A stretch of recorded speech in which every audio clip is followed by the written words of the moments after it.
যা বলছিলাম কাজী নজরুলের কথা বলছিলাম। কাজী নজরুলের জীবনের সম্বন্ধে জানতে গিয়ে জানলাম যে তিনি অত্যন্ত দারিদ্র্যের মধ্যে জীবন অতিবাহিত করেছেন। দারিদ্র্য বানানটা দয়াকার, রয় রস্যইকার, দয় রফলা জফলা। দরিদ্র হচ্ছে বিশেষণ, যে যে ব্যক্তিটা দারিদ্র্যে পড়েছে সে হচ্ছে দরিদ্র, আর দারিদ্র হচ্ছে বিশেষ্য, মনে রাখতে হবে। হুম। তো এই দারিদ্র্যের মধ্য থেকে আধুনিক চিন্তা ভাবনার সাথে জড়িত হয়ে সেই ধাঁচে কবিতা লেখা, এটা কিন্তু তৎকালে খুব সহজ না, কারণ ইন্টারনেট নাই।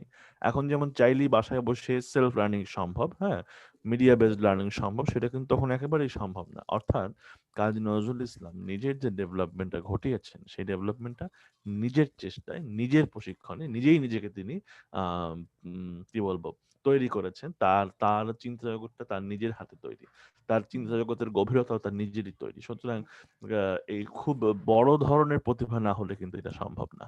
হুম। এখন নজরুলের কবিতার কিছু দিক আমরা পড়বো। নজরুলের, রবীন্দ্রনাথ একভাবে পড়েছেন, নজরুল একটু আরেকভাবে পড়বো। নজরুলের কবিতার কিছু দিক পড়তে গিয়ে আমরা বলবো নজরুলের কবিতাকে আমরা মোট ৩ ভাগে ভাগ করে ফেলতে চাই তোমাদের কাছে। একটা হলো, প্রথম ভাগটায় বলবো তার প্রেমের কবিতাগুলোর কথা, দ্বিতীয় ভাগটায় বলবো তার বিদ্রোহমূলক কবিতাগুলোর কথা, এবং তৃতীয় ভাগটায় বলবো তার ধর্মমূলক কবিতাগুলোর কথা।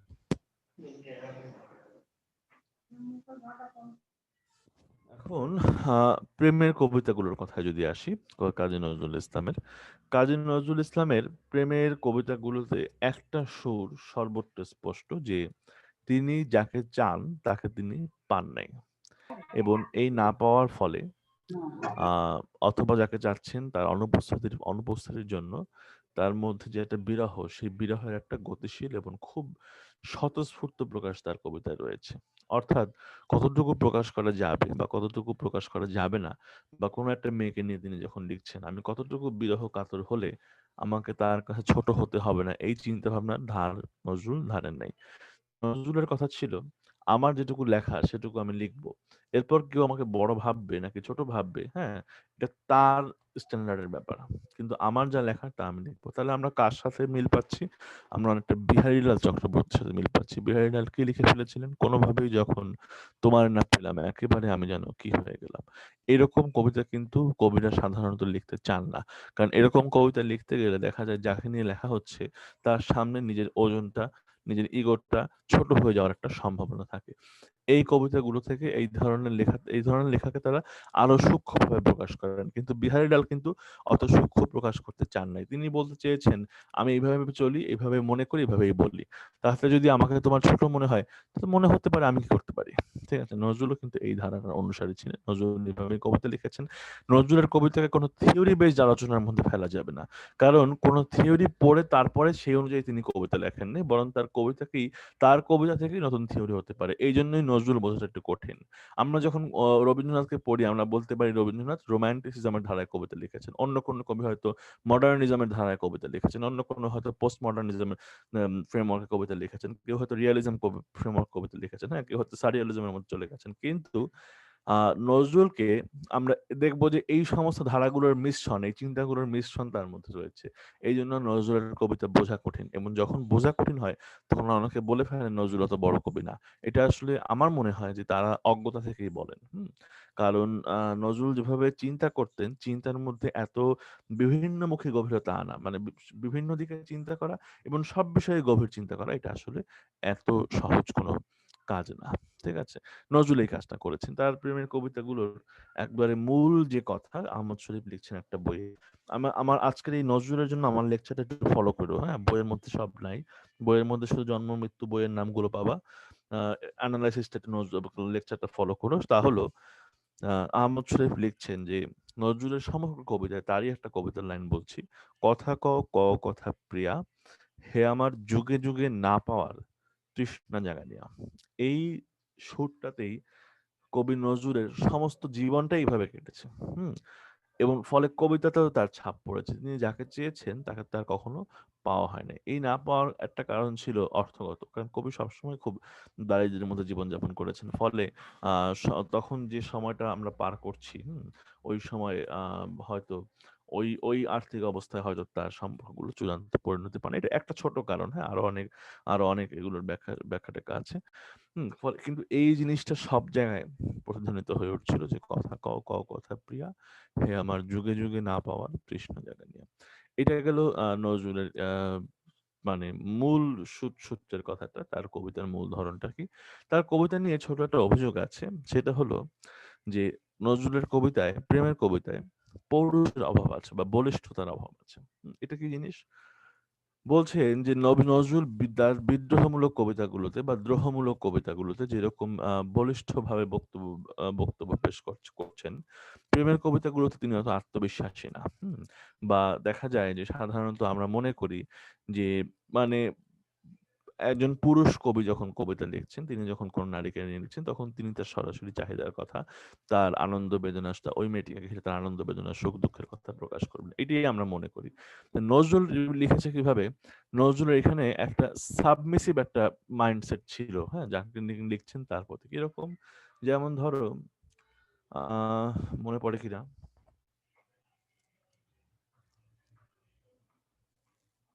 লিখেছেন এরকম যে, "আমি বলেছিনু ধরায় যখন চলিবে যে পথ দিয়া, চরণ রেখো গো সেই পথে আমি বুক পেতে দেব প্রিয়া।" এটা লিখেছেন।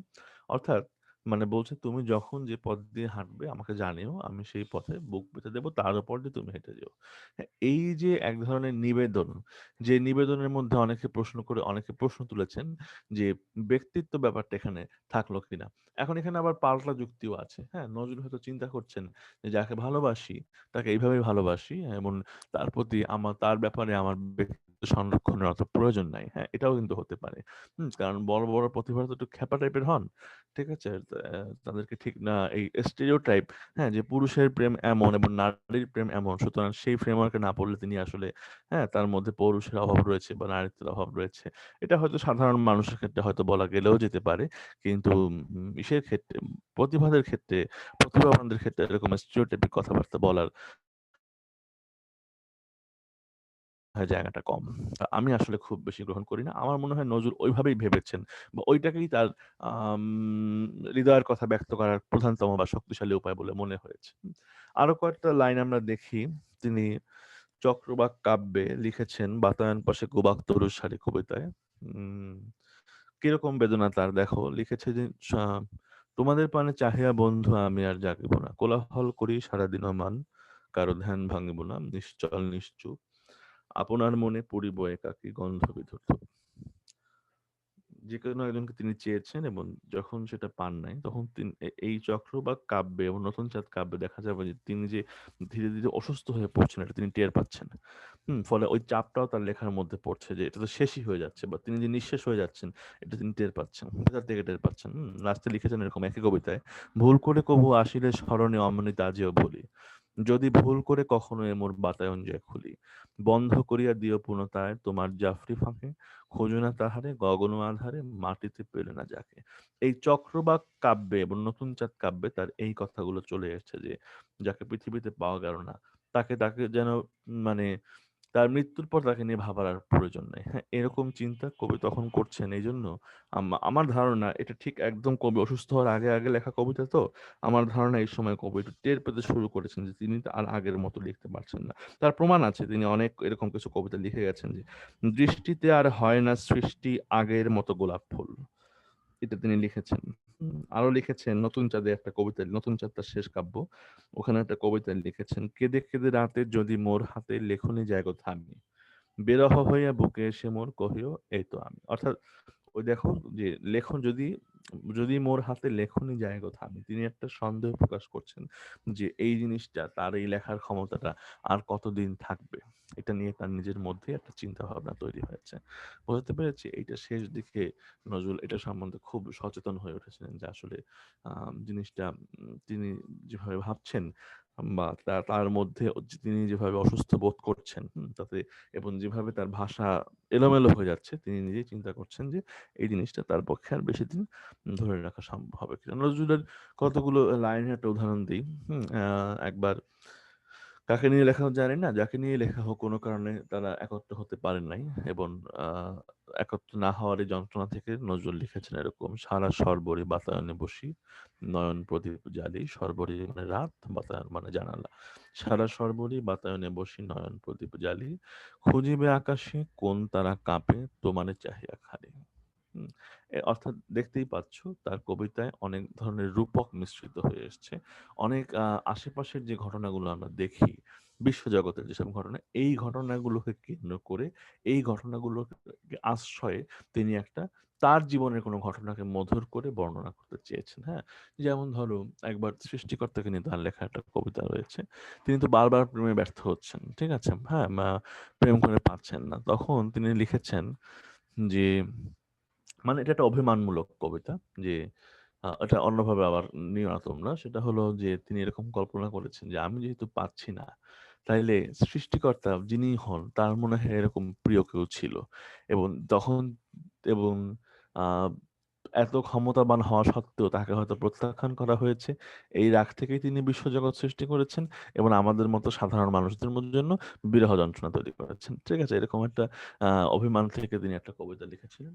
কবিতাটার লাইনগুলো এরকম যে, উম কার অনুরাগ নাহি পেয়ে তুমি লাল হয়ে ওঠো রাগে, প্রভাত সূর্যে সৃষ্টিতে সেই রাগের বহ্নি লাগে। তারপরে এই একই কবিতায় লিখছেন যে, তাই কি যেখানে মিলন সেখানে নিত্য বিরহ আনো, আপন প্রিয়ারে পেলে না বলিয়া সবার প্রিয়া টানো। এইভাবে এই এই এই কবিতাগুলো তিনি এটা আসলে কাল্পনিক কবিতা।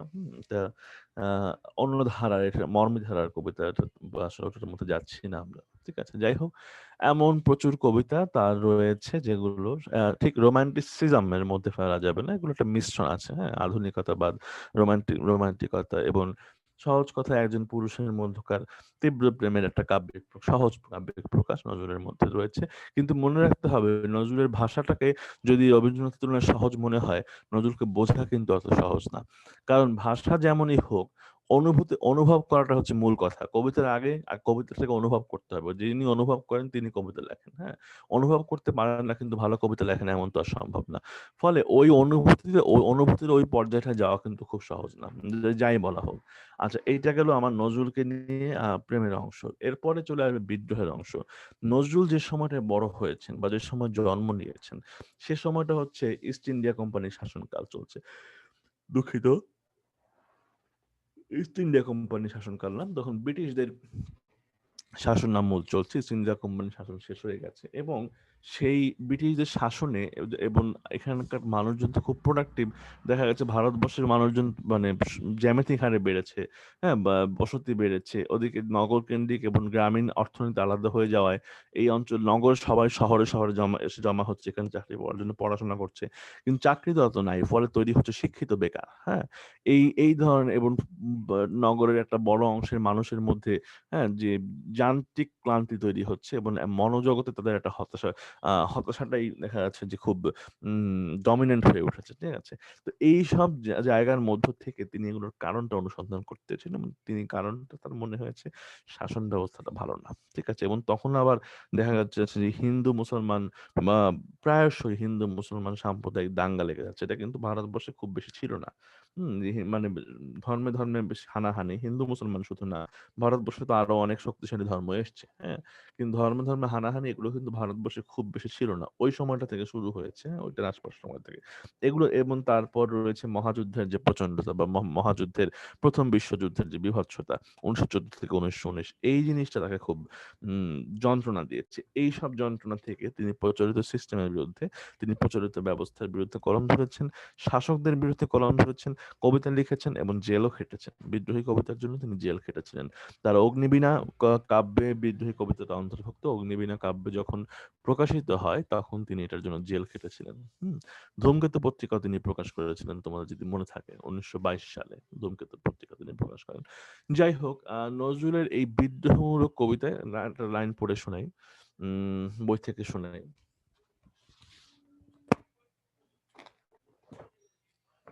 উম নজরুল লিখছেন যে, একটু বের করে নিয়ে দাঁড়াও। হুম। নজরুলকে নিয়ে অভিযোগ করা হয়েছে যে নজরুলের কবিতার মধ্যে চিরায়ত আবেদন কম, সাময়িক প্রয়োজনের দিকেই তার ঝোঁক বেশি। নজরুল বলছেন যে সেটাই ভালো, চিরায়ত আবেদনের কবিতা লেখার চেয়ে, চিরায়ত কালোত্তীর্ণ যুগোত্তীর্ণ শিল্পোত্তীর্ণ রসোত্তীর্ণ কবিতা লেখার চেয়ে আমার আশেপাশে যেসব মানুষদের বসবাস, আমার সময় যে সময় আমি বসবাস করি এই সময়ের দাবি নিয়ে কবিতা লেখাই ভালো। তিনি লিখছেন আমার কৈফিয়ত, এটা কৈফিয়ত দিয়ে তিনি আমার কৈফিয়ত বলে একটা কবিতা লিখেছেন। বলেছেন, বন্ধু গো আর বলিতে পারি না বড় বিষ জ্বালা এই বুকে, দেখিয়া শুনিয়া খেপিয়া গিয়াছি তাই যাহা আসে কই মুখে, রক্ত ঝরাতে পারি না তো একা, তাই লিখে যাই এ রক্ত লেখা, বড় কথা বড় ভাব আসে না কো, মাথায় বন্ধু বড় দুঃখে, অমর কাব্য তোমরা লিখিয়া বন্ধু যাহারা আছো সুখে। অর্থাৎ তিনি বলছেন এই একটা সার্কাজম আছে, সার্কাস্টিক কথা রয়েছে, এটা ইনসাল্ট আছে, যে অমর কাব্য তোমরা লিখিও বন্ধু যাহারা আছো সুখে, তোমরা আমাকে যে ধরনের কবিতা লিখতে বলছো তোমরা লেখো, সমস্যা নাই। আমি আমি আমার মতো করে এই আমার আশেপাশের মানুষের অস্বস্তির কথা, অস্থিরতার কথা, যন্ত্রণার কথাগুলো লিখে যাব। পরোয়া করি না বাঁচি বা না বাঁচি, যুগের হুজুগ কেটে গেলে মাথার উপরে জ্বলেছেন রবি, রয়েছে সোনার শত ছেলে। এই রবি মানে হচ্ছে রবীন্দ্রনাথ। তিনি বলছেন যে রবীন্দ্রনাথ আছেন, চিরায়ত কবিতা লেখার জন্য তো রবীন্দ্রনাথই আছেন, আমাকে দরকার নেই। তোমরা ঘরে বসে এই তোমাদের মনসুখকর মনোমুগ্ধকর কবিতা লিখতে থাকো, কিন্তু আমি এই দরিদ্র মানুষের জন্য, সংগ্রামী মানুষের জন্য, আম, কি বলবো, প্রান্তিক মানুষদের জন্য আমি কবিতা লিখবো। মাথার উপরে জ্বলেছেন রবি, রয়েছে সোনার শত ছেলে, প্রার্থনা করো যারা কেড়ে খায় ৩৩ কোটি মুখের গ্রাস, যেন লেখা হয় আমার রক্ত লেখায় তাদের সর্বনাশ। তিনি ঘোষণা দিলেন যে আমি এভাবে লিখব। দেখো, আহ, এই লেখাগুলো যখন প্রকাশিত হয়, প্রার্থনা করো যারা কেড়ে খায় ৩৩ কোটি মুখের গ্রাস, যেন লেখা হয় আমার রক্ত লেখায় তাদের সর্বনাশ। এই লেখায় কিন্তু ব্রিটিশ সরকার খুবই বিব্রত বোধ করেছে। কারণ এই ধরনের চেতনা তৈরি করা জনমনে, এটা তাদের জন্য খুব বিপজ্জনক। হুম তো জেলে ভরেছিল ১৯২২ সালে, যখন ১৯২২ সালে অগ্নিবীণা যখন প্রকাশিত হয়, উম অগ্নিবীণা যখন প্রকাশিত হয় তারপর থেকেই মূলত তার একটা আম, কি বলবো, তার একটা পরিচিতি চারিদিকে ছড়িয়ে পড়ে। মুসলিম ভারত পত্রিকার মধ্য দিয়ে তিনি মোটামুটি জাতীয় জীবনে পরিচিত হয়ে উঠেছিলেন। আচ্ছা, উম, যাই হোক, এরপরে বিদ্রোহী কবিতাটা তো তোমরা জানোই। অগ্নিবীণার প্রথম কবিতা বা দ্বিতীয় কবিতা হচ্ছে বিদ্রোহী। বিদ্রোহীতে তিনি লিখেছেন এরকম যে, এগুলো তোমরা পড়েছো, ওর যে অনেক বড় কবিতা, কবিতাটা আমার মুখস্থই আছে। ক্লাস 5-এ থাকতে আমি বিদ্রোহী মুখস্থ করেছিলাম। আহ, এখানে তিনি প্রথম লাইনটা এরকম, চরণটুকুলো, বল বীর বল উন্নত মম শির, শির নেহারি আমারই নত শির ওই শিখর হিমাদ্রির। কি বলছেন? শির নেহারি আমারই, মানে আমার মাথা দেখে, নেহারি মানে দেখে, নত শির ওই শিখর হিমাদ্রির, যে আমার মাথা, আমি যখন সামনে যাই আমাকে দেখে হিমালয় আমার সামনে নত হয়ে যায়, এই কথাটা বলা হচ্ছে। হুম বল মহাবিশ্বের মহাকাশ ছাড়ি, চন্দ্র সূর্য গ্রহতারা ছাড়ি, ভুলোক দুলোক গোলক ভেদিয়া, খোদার আসন আরশ ছেদিয়া, উঠিয়াছি চির বিস্ময় আমি বিশ্বধাত্রীর। এগুলো এইভাবে নিজের অবস্থানটাকে তিনি প্রকাশ করতে চেয়েছেন। বিদ্রোহী কবিতায় প্রায় প্রত্যেক লাইনে আমি বা মম শব্দটা রয়েছে। ব্যক্তি জীবনের যেটা অহংবোধ, এইটার একটা আম কি বলবো, একেবারে নিটোল প্রকাশ, নিঃসংশয় প্রকাশ বিদ্রোহী কবিতায় রয়েছে। এবং মনে রাখতে হবে, অহংকার আর অহংবোধ দুটোর মধ্যে পার্থক্য রয়েছে। অহংকার হচ্ছে পাপ, যেটা আমরা পাপ বলি, অপরাধ বলি। আর অহংবোধ হচ্ছে ব্যক্তি মর্যাদা, আত্মমর্যাদা, নিজের সম্বন্ধে, নিজে কতখানি কি পারি, আমি চিনেছি আমারে আজকে আমার খুলিয়া গিয়াছে সম্মান, এভাবে নজরুল বলেছেন। ঠিক আছে? কিন্তু তার আরো খুব চমৎকার রূপকথিত কথাবার্তা ছিল। একদিকে কোমল কথা, আরেকদিকে শক্ত কথা, এভাবেও এখানে তিনি কিছু টুইস্ট তৈরি করেছেন। আমি বলি, লিখেছেন, আমি অরফিয়াসের বাঁশরি, মহাসিন্ধু তোলা ঘুম ঘুম ঘুম, চুমু দিয়ে করি নিখিল বিশ্বে নিঝুম, মম বাঁশরীর টানে পাশরি, আমি শ্যামের হাতের বাঁশরি। এটুকু বল, ঠিক আছে? নরম করে লিখেছেন যে মম বাঁশরীর টানে পাশরি, আমি শ্যামের হাতের বাঁশরি। এর পরে লিখছেন, আমি রুশে উঠে যবে ছুটি মহাকাশ ছাপিয়া, ভয়ে সপ্ত নরক হাবিয়া দোজক নিভে নিভে যায় কাঁপিয়া। বোঝক বলছে যে আমি রুশে উঠে, আমি যখন ক্ষেপে গিয়ে, আমি যখন মহাকাশে ছুটতে শুরু করি, ভয়ে সপ্ত নরক হাবিয়া দোজক নিভে নিভে যায়। মানে কি? মহাকাশে ছোঁয়াটা সম্ভাবনা, হাবিয়া দুজক নিভে যাওয়া সম্ভাবনা না। এটা রূপকাশ্রিত কথা। কথার মানে হচ্ছে আমি যখন ক্ষেপে গিয়ে বিশ্বজগৎ নিয়ে, সিস্টেম নিয়ে, সবকিছু নিয়ে কথা বলতে শুরু করি, তখন যে যন্ত্রণার সিস্টেমটা ব্যবস্থাটা তৈরি করা হয়েছে, শোষণমূলক যে ব্যবস্থা তৈরি করা হয়েছে, শাস্তিমূলক যে ব্যবস্থা তৈরি করা হয়েছে, পীড়নমূলক যে ব্যবস্থা আমার সমাজে রয়েছে, তার গোড়া পর্যন্ত কেঁপে ওঠে। এই কথাটা বলা হয়েছে যে আমি রুশে উঠে যবে ছুটি মহাকাশ ছাপিয়া, ভয়ে সপ্ত নরক হাবিয়া দোজখ নিভে নিভে যায় কাঁপিয়া, আমি বিদ্রোহবাহী নিখিল অখিল ব্যাপিয়া।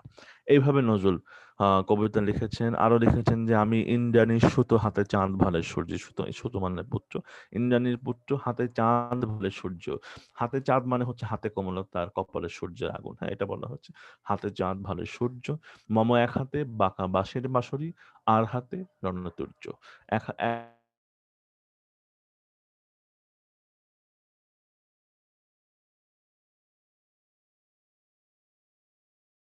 প্রচুর কবিতা লিখেছেন। বিশেষ করে ইসলাম ধর্মের বিষয়বস্তুকে নিয়ে, বিষয়বস্তু কেন্দ্রিক, হ্যাঁ? নবী মোহাম্মদ সাল্লাল্লাহু আলাইহি ওয়াসাল্লাম কেন্দ্রিক, হ্যাঁ? সৃষ্টিকর্তাকে নিয়ে, আল্লাহকে নিয়ে তার প্রচুর লেখা রয়েছে। যেগুলোর অনেকগুলো হয়তো গান হিসেবে রয়েছে, কিছু রয়েছে কবিতা হিসেবে। একটা বই রয়েছে, বইটার নাম আমি মনে নাই। তোমরা নজরুল ইনস্টিটিউটে গেলেই পাবে। তিনি কিন্তু প্রচুর সূরা বাংলায় অনুবাদ করেছিলেন কবিতা আকারে। এই কাজটা কত কঠিন বুঝতে পারছো? কারণ সূরাগুলোর কিন্তু অর্থ চেঞ্জ করা যায় না। সূরাগুলো কিন্তু কবিতা আকারে লেখা না। সূরাগুলো হচ্ছে আরবি ভাষায় সূরার মতো করে লেখা। ঠিক আছে? সেটাকে বাংলায় কবিতা হিসেবে পরিবর্তন করে ফেলা, কিন্তু কোনো অর্থ চেঞ্জ না করে, অর্থের কোনো ধরনের বিকৃতি না ঘটিয়ে, হ্যাঁ? এটা কিন্তু খুব কঠিন একটা কাজ। নজরুল এই কাজটা করেছিলেন। বিশেষত আমপাড়া মানে ৩০তম পাড়ার যে কবিতাগুলো, বইটা না আমি আমি পড়েছিলাম। এই সমস্ত সূরাই আমার পড়া আছে। আসলে এটা আমি খণ্ড হিসেবে পড়েছি। হ্যাঁ? মানে পুরো রচনা সামগ্রীর খণ্ড হিসেবে পড়েছি। তোমার একটা বই আছে যেখানে শুধুমাত্র এই সূরাগুলো লেখা হয়েছে। যাই হোক, এইরকম তিনি কিন্তু ধর্মমূলক এবং হিন্দু ধর্মের বিষয়বস্তু নিয়েও তিনি প্রচুর কিছু লিখেছেন। ঠিক আছে? এগুলো তার এই বুঝতে হবে যে এই পড়াশোনাগুলো তার নিজস্ব। কারণ তিনি কিন্তু কোনো স্কুল কলেজের লাইব্রেরিতে বসে লেখাপড়ার সুযোগ পান নাই। ঠিক আছে? এটা মাথায় রাখতে হবে। তো এই গেল তার এই কবিতা, ধর্মীয় কবিতা। এরপরে আমরা নজরুল শেষ করে একটু আধুনিক যুগে চলে আসি। মোটামুটি ১৯৩০ সালের দিকে। তখন একটা নতুন ধারা কবিতায় তৈরি হচ্ছে, যাদেরকে আমরা বলছি রবীন্দ্র বিরোধী বা রবীন্দ্র প্রভাব মুক্ত। কেন? কারণ তারা রবীন্দ্রনাথের মতো করে কবিতা লিখতে চায় না। তারা কবিতা লিখতে চান একটু অন্যরকম। কেন এর অন্যরকম? তারা লিখতে চান অতি আধুনিক বা উত্তর আধুনিক কবিতা। কেন তারা এরকম লিখতে চান? কারণ দেখো, ওই ১৯৩০ সালের সময়টায় ইস্ট ইন্ডিয়া কোম্পানি এখানে যখন শাসনভার নেয়, তারপরে ১৯৩০ সালের সময়টায় কিন্তু সময়টা ওই একই রকম ছিল না, পরিবর্তন হয়ে গেছে। হ্যাঁ? দেখা গেছে এই যে আমি বললাম যে যান্ত্রিক ক্লান্তি। তুমি যে চিন্তা করো, তুমি কিন্তু একদম জন্ম থেকে এখন পর্যন্ত কিছু নির্দিষ্ট সিস্টেমের মধ্যে বড় হয়েছো। চাইলেই সেটা ব্রেক করতে পারো নাই। ঠিক আছে? একটা নৈরাশ্যবোধ যে আমার আসলে হবেটা কি বা আমি করবোটা কি? হ্যাঁ? আত্মবিরোধ। মানে কি চাই এবং কি করছি এটা নিয়ে নিজেকে নিজের প্রশ্ন করা, নিজের সেলফ ডেভেলপমেন্ট। ঠিক আছে? অনিকেত মনোভাব মানে হচ্ছে রুটলেস থিংকিং। এই রুটলেস থিংকিং এটা নিয়ে একটু সতর্ক হও। তোমাদের কারো কারো মধ্যে যখন পড়াই, তখন যে হুম মানে এ জীবন রেখে কি লাভ, বা সকালে ঘুম থেকে উঠে কি লাভ, পড়ে কি লাভ, পরীক্ষা দিয়ে কি লাভ, এই এরকম কিছু মনোভাবের পাবলিক আমি দেখি টুকটাক। হ্যাঁ, আমি রাগ হই না, খারাপ লাগে। কারণ তোমরা তো বয়সে ছোট কাউকে যদি দেখি সে খুব অলসতার মধ্যে ডুবে আছে, খুব খারাপ লাগে। কারণ তো মানে বয়সটা পার হয়ে গেলে বোঝা যায় যে তার অন্য খুব বড় সম্পদ। ঠিক আছে? যাই হোক, সময়টা কাজে লাগাই, অনেক মনোভাবের প্রয়োজন নেই। এবং তখন মনোবিজ্ঞানে ফ্রয়েড বিভিন্ন থিওরি দিচ্ছেন। এই ফ্রয়েডের থিওরিতে কিন্তু মনোবিজ্ঞানের ধারণাগুলো একেবারে আমূল পরিবর্তন হয়ে যাচ্ছে। নারী ও পুরুষের মধ্যকার সম্পর্কটা কিভাবে তৈরি হয়, এগুলো নিয়ে নতুন নতুন চিন্তা ভাবনা তৈরি হচ্ছে। ফলে মনস্তাত্ত্বিক লেখা, হ্যাঁ, মনস্তাত্ত্বিক জটিলতাপূর্ণ লেখা বেড়ে যাচ্ছে। আইনস্টাইনের রিলেটিভিটি থিওরির কারণে পুরো বিশ্ব জুড়েই মানুষের বিশ্বকে দেখার দৃষ্টিভঙ্গিটা বদলে গেছে। অন্যদিকে সমাজ কিভাবে চলা উচিত, এটা নিয়ে বিজ্ঞানীরা চিন্তা করছেন যে এই যে একদিকে দরিদ্র, অন্যদিকে ধনী, এই সমস্যা কিভাবে সলভ করা যায়। তোমরা জানো কার্ল মার্কস একটা বিশাল বই লিখেছেন, হ্যাঁ, যার চিন্তাকে মার্কসিজম বলে অভিহিত করা হয়। এই চিন্তাগুলো তখন সমাজে প্রভাব বিস্তার করছে। ঠিক আছে? ধর্মে বিশ্বাস করব কি করব না এগুলো নিয়ে ডিবেট তৈরি হয়ে গেছে। এই চিন্তাগুলো থেকে দেখা গেছে যন্ত্রণা কাতর কিছু অত্যন্ত শিল্পী মনের অধিকারী কবি কবিতা লিখেছেন। তাদের মধ্যে ৫ জন আমাদের জন্য গুরুত্বপূর্ণ। তারা হচ্ছেন জীবনানন্দ, সুধীন্দ্রনাথ দত্ত, বিষ্ণু দে, অমেয় চক্রবর্তী, বুদ্ধদেব বসু। এদেরকে বলা হয় পঞ্চ পাণ্ডব বা বাংলা সাহিত্যের ৫ যুবরাজ। এই ৫ যুবরাজ নামটা দিয়েছেন হুমায়ুন আজাদ। আমরা পঞ্চ পাণ্ডব বলব। জীবনানন্দ দাশের কবিতার সাথে তোমরা সবাই পরিচিত। তার কবিতার কাব্যের নাম হচ্ছে ঝরা পালক, ধূসর পাণ্ডুলিপি, বনলতা সেন, সাতটি তারার তিমির। এগুলো বই থেকে পড়তে হবে। তার কবিতাকে বলা হয় চিত্ররূপময় এবং তাকে বলা হয় নির্জনতম কবি। হ্যাঁ? তুমি বাংলাদেশের যেকোনো প্রাকৃতিক উপাদানকে নিয়ে কবিতা লিখতে যাবে, দেখবে যে জীবনানন্দ তোমার আগেই সেখানে সেই বিষয়ে একটা কবিতা লিখে রেখেছেন। বনলতা সেনের কথা তো তোমরা সবাই জানো। তিনি লিখেছেন যে চারিদিকে প্রচন্ড ক্লান্তিময় জীবনের মধ্য দিয়ে বনলতা সেন তার জন্য শান্তির অন্য নাম। যখন অনেকদিন পর তিনি বনলতার সাথে দেখা করতে গেছেন সেখানে এভাবে লিখেছেন, তেমনি দেখেছি তারে অন্ধকারে। না, কি জানি লিখেছেন? হুম,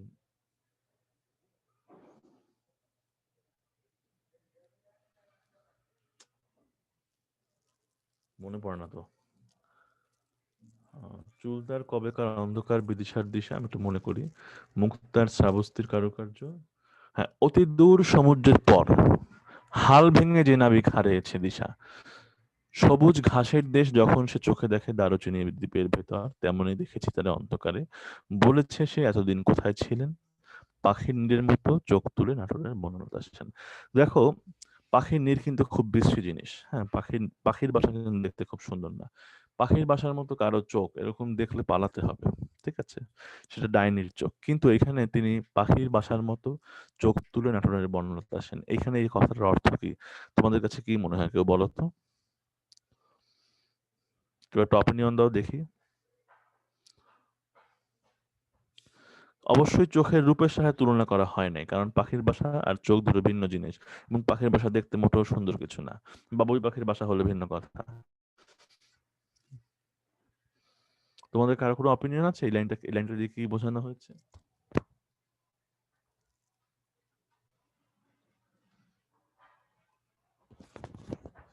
এনিওয়ান?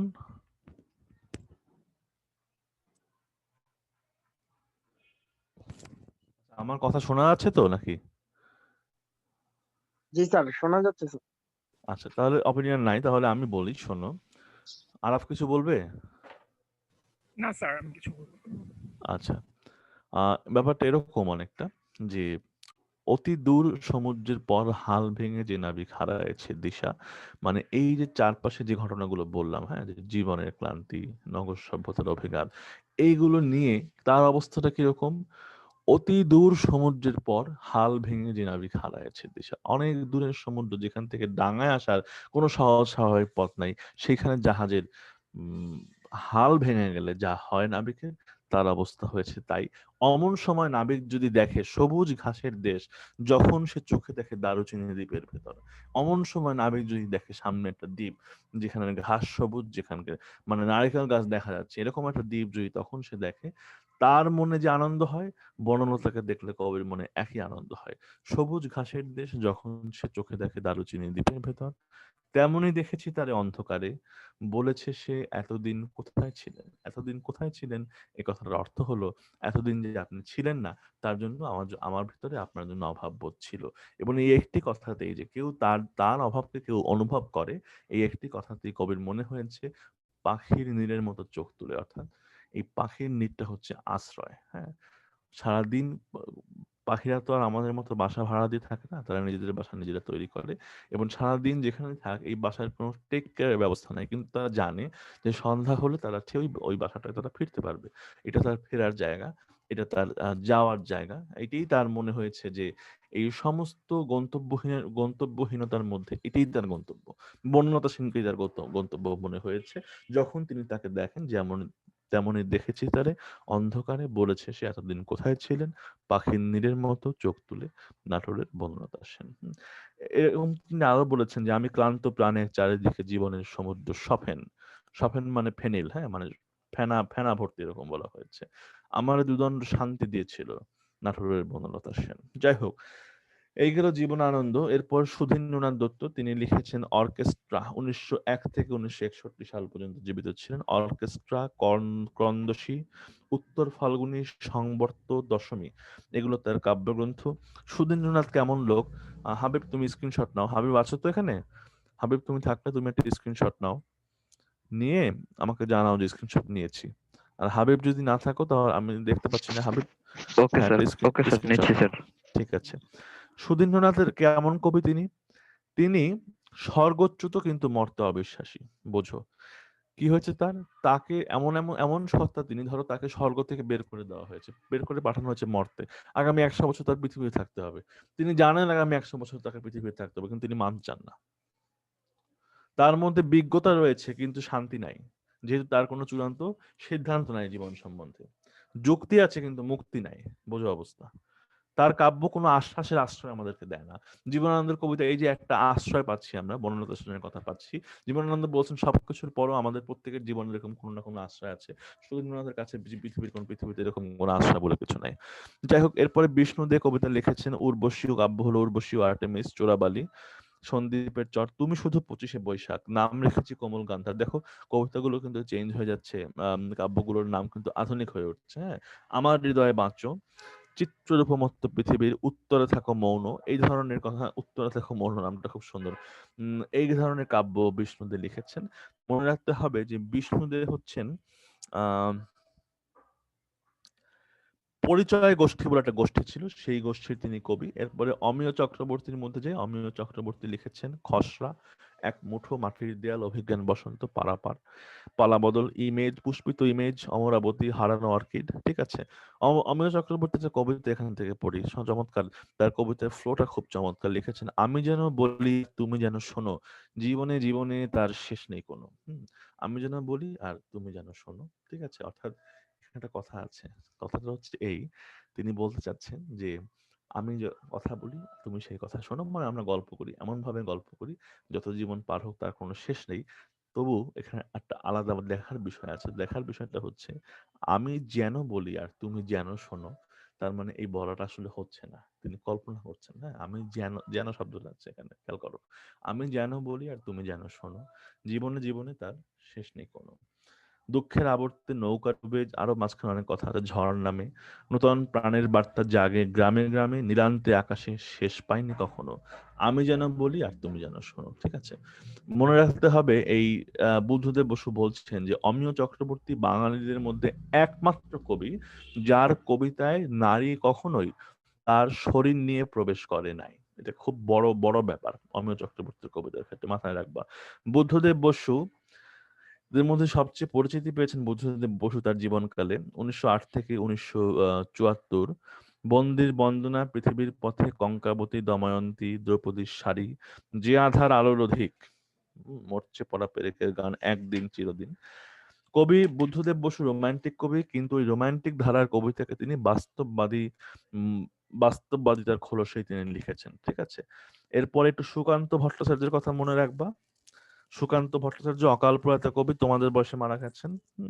তিনি লিখতেন মেহনতি মানুষদের জন্য, মানে দিন মজুর শ্রেণীর মানুষের জন্য তার লেখা ছিল। তার মৃত্যুর পরে প্রকাশিত ছাড়পত্র, পূর্বাভাস, ঘুম নেই মিঠে করা। ঠিক আছে। এই ধরনের কবিতা, এবং কবিতাটা অত্যন্ত মানে তার কবিতার মধ্যে একটা স্বভাব ছেঁড়া উত্তেজনা রয়েছে। যাই হোক, এই হলো কথা। তোমাদের এই সপ্তাহে কিছু এক্সট্রা ক্লাস হবে, আমি হাবিবকে জানিয়ে দেবো। হাবিবের সাথে কথা বলে তোমাদের সময় কখন খালি আছে, আমরা এই ডিসেম্বরের মধ্যে আমরা কোর্স শেষ করব। জানুয়ারি মাসের মধ্যে আমরা ওয়েট করব না। হাবিব, তাহলে তুমি আমাকে স্ক্রিনশট অ্যাটেন্ডেন্স পাঠিয়ে দিও, আর সোনিয়া আক্তার মোনা তুমি রেকর্ডিংটা আপলোড করে দিও। রেকর্ডিং এর শিরোনাম হবে গীতি কবিতা 2। ঠিক আছে। গীতি কবিতার স্লাইড পাবে তোমরা, সমস্যা নেই, আমি স্লাইড দিয়ে দেবো। ঠিক আছে। হ্যাঁ হাবিব, তাহলে অ্যাটেন্ডেন্সটা পাঠিয়ে দিও, আগের মেইলে ওকে রিপ্লাই স্যার, পাঠিয়ে দিও। Okay, okay sir, okay sir. Sir আমরা কি মিডের মার্কসটা আজকে পাবো? মিডের মার্কস তোমাদের দিয়েছি না, ভাইবার মার্কস?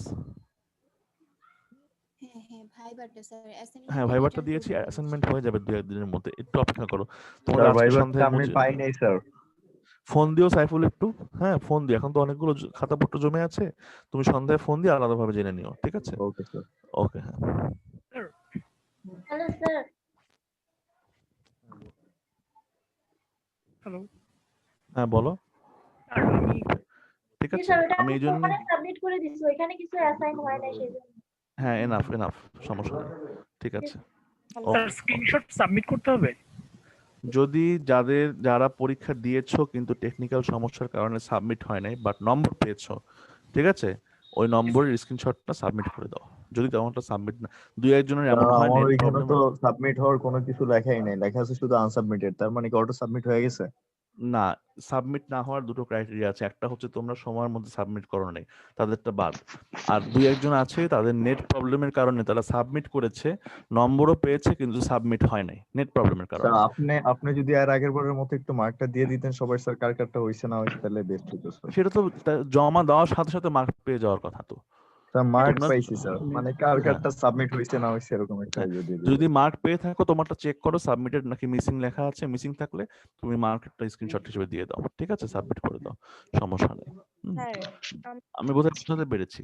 হ্যাঁ, আমি স্যার বলতে ওকে চাচ্ছি স্যার। আমি আবারও বলি, তুমি যদি যারা মার্কস পেয়েছো কিন্তু খাতা দেখ, ঠিক আছে, হ্যাঁ ঠিক আছে, তাহলে আমি ক্লাস শেষ করে দিচ্ছি। ওকে, থ্যাংক ইউ। আসসালামু আলাইকুম স্যার। স্যার আসসালামু আলাইকুম। স্যার আসসালামু আজকে আলাইকুম। আমাকে পাবা না, আজকে কেউ ফোন দিও না। হ্যাঁ, আজকে তোমাদের ক্লাসের পরে আমি নেই, কালকে ফোন দিও নম্বর জানার জন্য, ঠিক আছে? ওকে স্যার, ঠিক আছে। Okay sir.